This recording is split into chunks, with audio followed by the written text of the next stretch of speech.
అఖిల్ భాషపై ఏంది పరిస్థితి ఏంది ఎట్లుంది పోలింగ్ కౌంటింగ్ కేంద్రం దగ్గర ఎట్లుంది పరిస్థితి? ఇప్పటికైతే చాలా బాగానే ఉన్నది. వాస్తవంగా మేమేమనుకున్నాం అంటే కొంచెం బాధగా ఉండేది ఏంటంటే ఫస్ట్ ప్రాధాన్యత ఓట్లనే తీన్మార్ మల్లన్న గారు భారీ మెజార్టీ తోటి బయటకు వస్తారని కూడా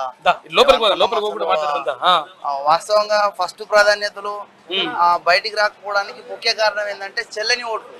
అంటే చెల్లని ఓట్లతోటి చాలా బాధగా అనిపించింది. ఎందుకంటే ఈ చెల్లని ఓట్లు ఎక్కువ రావడం వల్ల ఈ పట్టభద్రులు చాలా వరకు చదువుకున్న వ్యక్తులు పట్టభద్రులు చెల్లని ఓట్లు రాకపోవడానికి చాలా బాధాకరం అనిపించింది. అదే విధంగా ఏంటంటే ఓవరాల్ గా 50% ఓట్లు అంటే 50% ఓట్లు అంటే అందులో మొత్తం 3,18,000 3,30,000 కాబట్టి 3,30,000 దాదాపు 1,51,000 ఓట్లు వస్తే తీన్మార్ మల్లన్న గారు గెలిచినట్టే. 100% 1,51,000 ఓట్లు వస్తే గెలిచినట్టే.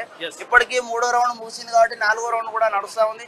4వ రౌండ్ లో కూడా హోరాహోరీగా మెజార్టీ తోటే తీన్మార్ మల్లన్న గారు ఉన్నారు.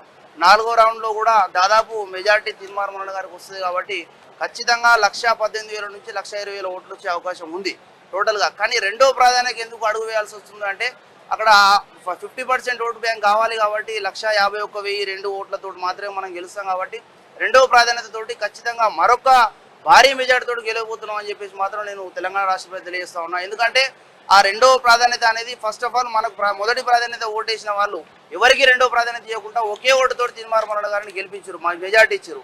అదేవిధంగా ఈ మొదటి ప్రాధాన్యత బీఆర్ఎస్ అభ్యర్థి మరియు అశోక్ సార్ ఇండిపెండెంట్ కానీ అదేవిధంగా బీజేపీ అభ్యర్థి కానీ వీరికి మొదటి ప్రాధాన్యత ఇచ్చిన వాళ్ళు రెండో ప్రాధాన్యత మాత్రం తీన్మార్ మల్లన్న గారికి తప్పకుండా ఇచ్చారు కాబట్టి రెండో ప్రాధాన్యతలో గన్షాట్ తీన్మార్ మల్లన్న గారు భారీ మెజార్టీ తోటి గెలుస్తారని చెప్పేసి మాత్రం నేను చెప్తా ఉన్నా. లాస్ట్ ఫైనల్గా ఏంటంటే ఓవరాల్ గా మరొకసారి ఎమ్మెల్సీ ఎన్నికలలో ఈ విధంగా ఓట్లు గల్లందు కాకుండా ఖరాబ్ కాకుండా మాత్రం పట్టభద్రులు కొంచెం తెలుసుకోవాలని చెప్పేసి కోరుతా ఉన్నా. ఎందుకంటే చాలా బాధగా ఉంది.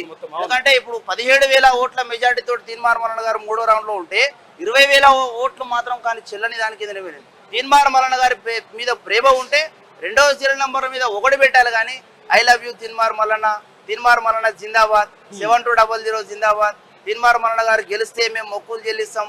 తీన్మార్ మల్లన్న గారు తెలంగాణ రాష్ట్రానికి వ్యక్తి కాదు శక్తి అని రాసిరు కొంతమంది. అదేవిధంగా తీన్మార్ మల్లన్న కేసీఆర్ కి మిండడని కూడా కొంతమంది రాసిరు. తీన్మార్ మల్లన్న కేసీఆర్ కి మోడని కూడా కొంతమంది రాసిరు. కాబట్టి ఇట్లా కాకుండా కేసీఆర్ మీద పగ ఏమైనా తీసుకోవాలనుకుంటే ఓటు బ్యాంక్ ద్వారా తీసుకోండి.